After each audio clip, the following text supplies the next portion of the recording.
Assalamualaikum warahmatullahi wabarakatuh. Kali ini pembelajaran bersama Ibu Erlina Metia masih pembelajaran PPKN yang berjudul Perumusan dan Pengesahan Undang-Undang Dasar Negara Republik Indonesia tahun 1945.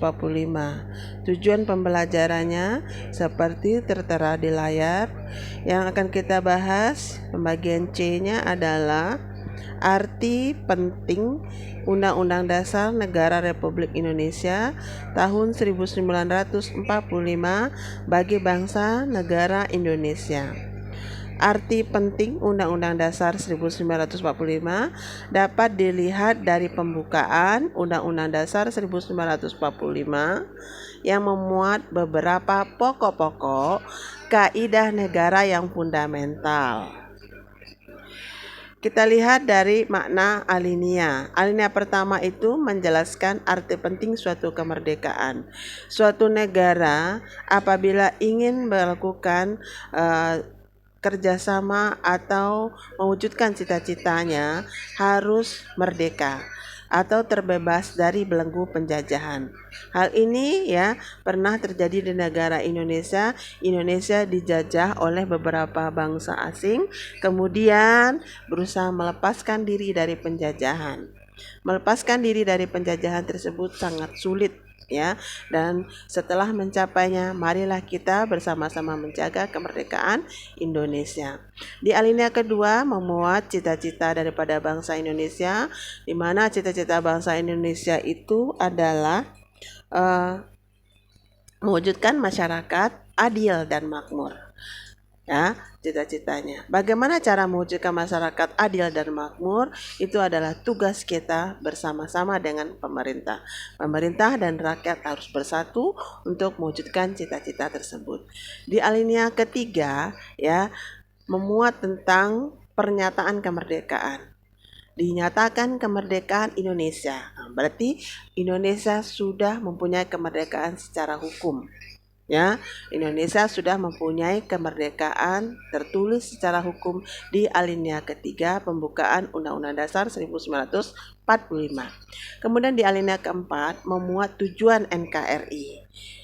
Melindungi segenap bangsa Indonesia dan seluruh tumpah darah Indonesia, memajukan kesejahteraan umum, mencerdaskan kehidupan bangsa, dan ikut melaksanakan ketertiban dunia.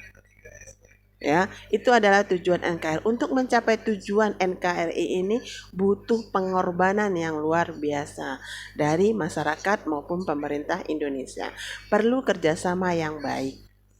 Kemudian para pendiri bangsa Indonesia dalam merumuskan Undang-Undang Dasar 1945 adalah tokoh-tokoh terbaik bangsa yang memiliki visi dan misi untuk kesejahteraan dan kesatuan Indonesia.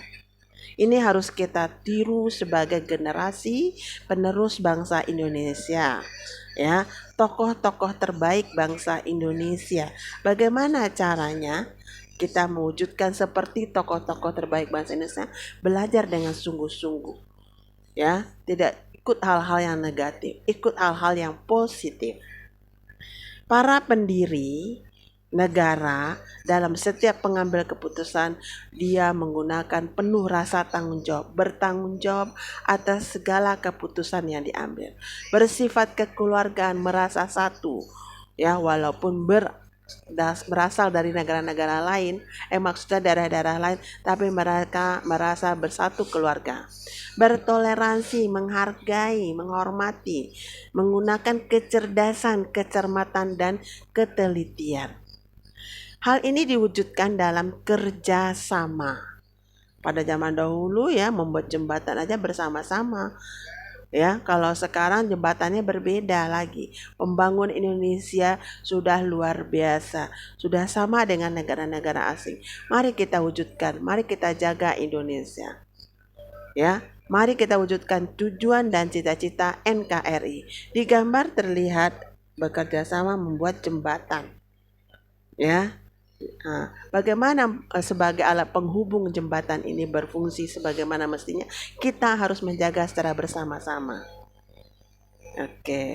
Bagi bangsa Indonesia, Undang-Undang Dasar 1945 mempunyai arti yang sangat penting dikarenakan hal-hal sebagai berikut. Yang pertama, Undang-Undang Dasar sebagai pedoman untuk mengatur mencapai cita-cita bangsa Indonesia. Jadi di dalam Undang-Undang Dasar itu memuat cita-cita bangsa Indonesia. Apa itu cita-cita tadi? Mewujudkan masyarakat adil dan makmur. Yang kedua, Undang-Undang Dasar itu merupakan hukum yang tertinggi. Karena dia hukum yang tertinggi dijadikan sebagai pedoman. Yang ketiga, di dalam Undang-Undang Dasar memuat tujuan dan cita-cita NKRI. Yang keempat, di dalam Undang-Undang Dasar tertuang seluk-beluk tentang negara. Apa saja bentuk negara kita, yaitu apa? Kesatuan. Bentuk pemerintahan kita, republik. Fungsi negara kita, kemudian sistem pemerintahannya, presidentil, lembaga negara dari DPR, MPR, DPD, BPK, MK, kayak semuanya ada di sana.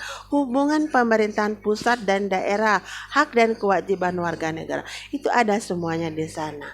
Jadi Undang-Undang Dasar mempunyai arti yang sangat penting bagi bangsa Indonesia. Silakan kamu buat 2 komentar di YouTube yang Ibu kirim sebagai bahan pertimbangan untuk penilaian. Terima kasih, itulah pembelajaran kita pagi ini.